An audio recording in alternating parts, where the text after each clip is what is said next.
मुख्यमंत्री माझी लाडकी बहीण योजनेअंतर्गत महत्त्वपूर्ण अपडेट या ठिकाणी आलेले आहेत। यामध्ये दरवर्षी आता तुम्हाला ई-KYC करावी लागणार आहे आणि आता सगळ्यात महत्त्वाची म्हणजे सर्व ज्या लाडक्या बहिणी आहेत त्यांची पडताळणी सुद्धा होणार आहेत आणि ही पडताळणी आता तुमच्या KYCच्या माध्यमातून सुद्धा केली जाणार आहे।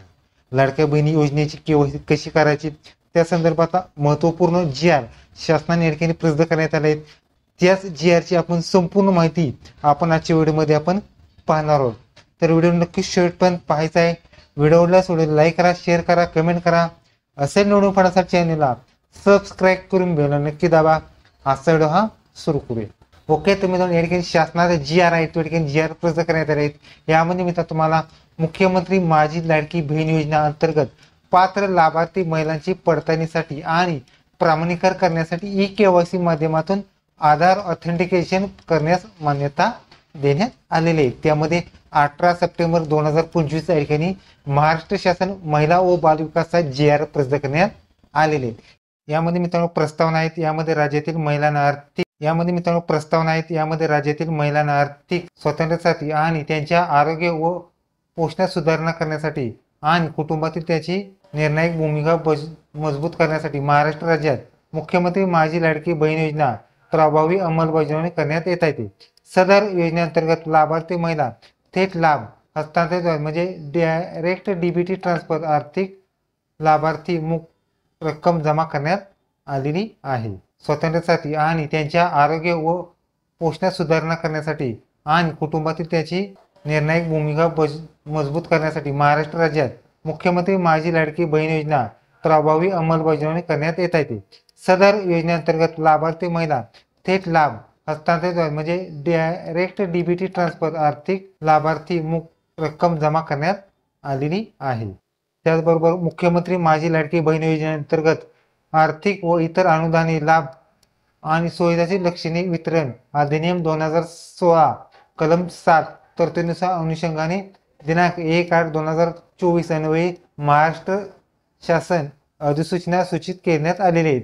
सदर अधिसूचनेद्वारे मुख्यमंत्री माझी लाडकी बहीण योजनेअंतर्गत लाभ घेण्यास पात्र असलेल्या व्यक्तीचा आधार कार्ड क्रमांक बळकट असलेला पुरावा करेल किंवा आधार अधिप्रमाण करेल असे नमूद केलेले आहे। त्याचबरोबर या ठिकाणी मित्र तुम्हाला महाराष्ट्र मान्य मंत्रिमंडळाने घेण्यात आलेल्या निर्णयानुसार दरवर्षी जून महिन्यात या योजनेतील लाभार्थ्यांचे ई-KYC करण्यात येणार आहेत। महिला व बालविकास विभागाची सब KUA या युडाईने या ठिकाणी नियुक्ती करण्यात आलेली आहे। यामध्ये मित्र तुम्हाला त्यामुळे महिला व बालविकास विभागाकडून सादर करण्यात आलेल्या पात्र लाभार्थी महिलांची पडताळणी व प्रमाणीकरण करण्यासाठी ई-KYC माध्यमातून आधार ऑथेंटिकेशन करण्यात येणार आहे।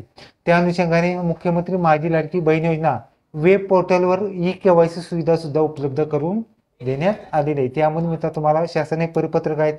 याद्वारे तुम्हाला मुख्यमंत्री माझी लाडकी बहीण योजना म्हणजे लाडकी बहीण .महाराष्ट्र.go.in ह्या वेबसाईटवर तुम्हाला या ठिकाणी ई-KYC सुद्धा तुम्हाला करायची आहे।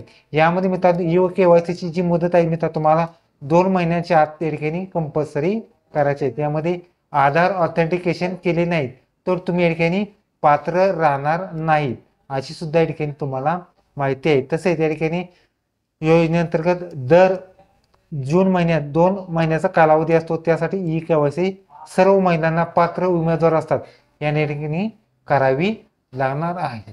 अशा स्वरूपात आपण या ठिकाणी माहिती आहे ती पाहिली। मित्रांनो याचा व्हिडिओ आपण नक्की दुसरा करणार आहोत की तुम्ही कशा पद्धतीने ई-KYC केली जाऊ शकते।